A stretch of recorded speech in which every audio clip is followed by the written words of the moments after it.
Not only did those hit by Hurricane Katrina lose their homes, some lost loved ones. Here to discuss the psychological impact of the devastation, we have Dr. Mindy Mechanic, a professor of psychology at Cal State Fullerton, who specializes in psychological trauma. Thank you for joining us. Thank you for inviting me. And the first question I would like to ask is, how people feel after feel about the missing loved ones, especially after not giving them a proper funeral? Well, it's hard to even imagine what it would be like to lose your loved ones and then not be able to have any opportunity to say goodbye. So the initial sort of loss and trauma and bereavement is going to be pretty devastating for people by itself. But funerals, as everybody knows, is an opportunity to provide some kind of ceremony, ritual, closure, if you will, for the survivors. And without an opportunity to do that, I think it's hard for people to move on easily with the loss. It's hard sometimes to accept that the loss has really occurred when there isn't a body and when there isn't a ritual to help ceremoniously mark that person's passing. Do you think there's going to be like funerals or some kind of ceremony anyway, even if there is no body? Like some people are going to have some kind of, I don't want to use this word celebration, but like honor the memory of the person?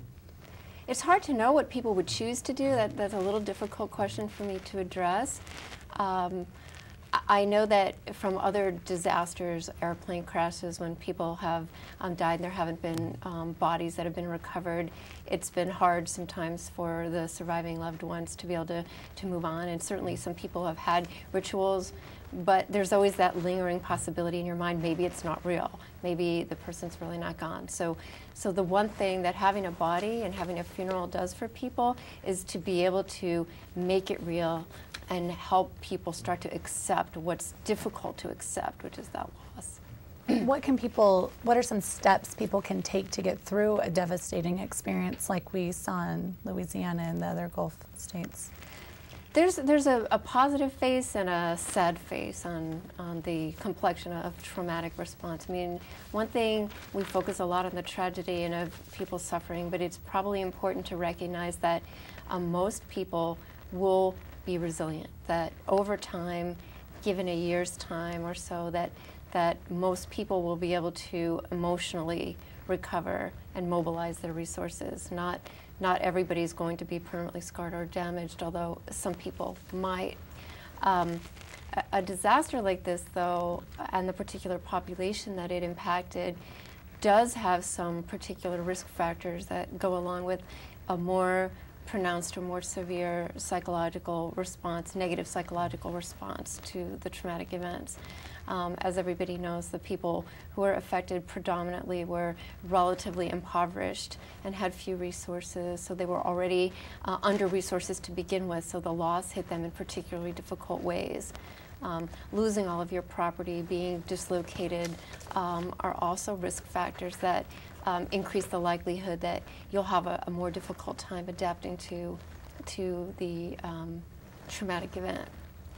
What could parents do to help their children through an experience like this? That's a really good question, and parents and family systems are really one of the most important natural mechanisms for helping children. And literature suggests that in the aftermath of disasters, when the parents are having an extremely difficult time adapting, and when they're showing a great deal of either conflict in their relationship or in the family, and or a great deal of psychological stress, that becomes transmitted to the children, and the children with the most distressed parents are the ones showing the most distress themselves. So the best advice we want to give is the care for the caretakers, that if we want to see the children adapting flexibly and doing well, we want to provide as much support for the parents who have to give the care to the children. So that's probably one of the more important things that we could focus on, particularly mothers. Mm-hmm. How would people still feel psychologically if they would decide, okay, I'm going to remain on the Gulf Coast still, with the idea that there might be another hurricane coming in? That's an interesting question. We all live in Los Angeles, and some of us have probably been through earthquakes, and we know it's an inevitable possibility, and many of us choose to stay nonetheless and know that that's a risk we face. I used to live in St. Louis, and in 1993 was there. We had the great floods of St. Louis in 2 different areas, and many of those people talked about having been through floods before. They lived on a floodplain. It was part of a reality that they expected and chose to live with it nonetheless. So it's likely that some people will flee, some people will return, and it's hard to make a really clear assessment, beyond just knowing that there will be some people who choose to stay and deal with it, and know it's a future reality, and other people who say, I don't want any part of that. How does continuous viewing of pictures of New Orleans affect the rest of America?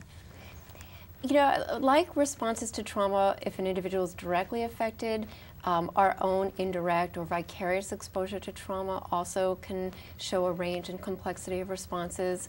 After 9/11, we know that many people experienced what we call secondary traumatization or vicarious traumatization from the graphic media coverage of the events. And likewise, we might expect some kind of parallel reactions here, although having a flood or having an earthquake or other kind of natural disaster isn't as far out of the norm or far out of our expected range of human events as a plane flying into a building. So in a sense, we have a psychological shelf to put it on. We have Mother Nature. While it may cause people distress and cause them to feel empathy and emotions, it doesn't strain people's credibility in the same way that the terrorist attacks did, where you have to come to grips with was what you saw animation? Could this really be real?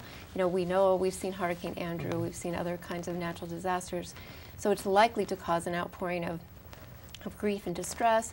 And for some people who are maybe vulnerable or have been through losses, stressors, or traumas themselves, it may be particularly evocative and more painful to deal with. But I would guess that it doesn't have the same magnitude of effect for those of us watching as the 9/11 plane attacks did.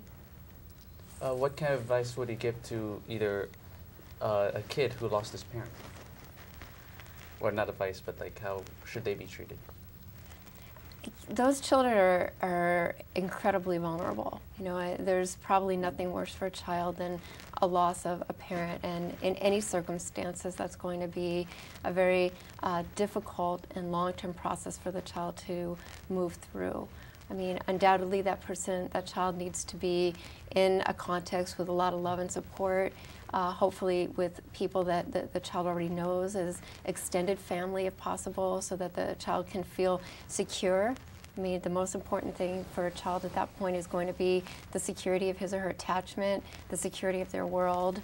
The same is actually true for everybody. And initially, in the first couple weeks of the trauma, mental health responders really aren't the ones who are primary helpers on the scene, because when you don't have a place to live, when your house has been washed away, when you don't know what's going to happen tomorrow, if you're going to make it, you don't really have the luxury of worrying about your psychological well-being.